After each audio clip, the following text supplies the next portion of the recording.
There's an attitude here. The professors are always available. I'm telling you the truth.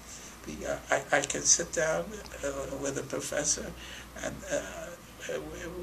we don't have to be lovey-dovey, but we're friends in a way. You know, I think every one of you, if you've gone through what I'm talking about, you know what the heck I'm talking about.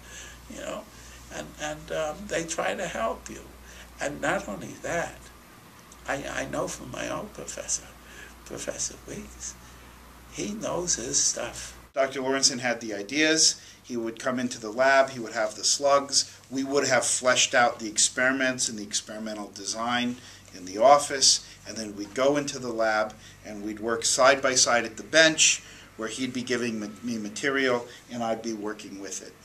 What we did was we used fluorescent dye to stain the phagocytic cells, to stain the bacteria.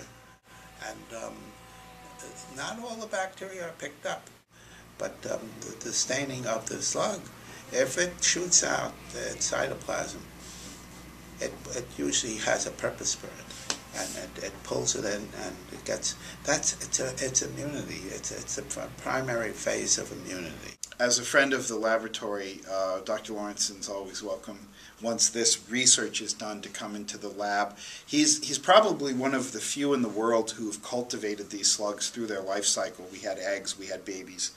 So there's a place in the lab where he can continue to cultivate the slugs and do some of the work.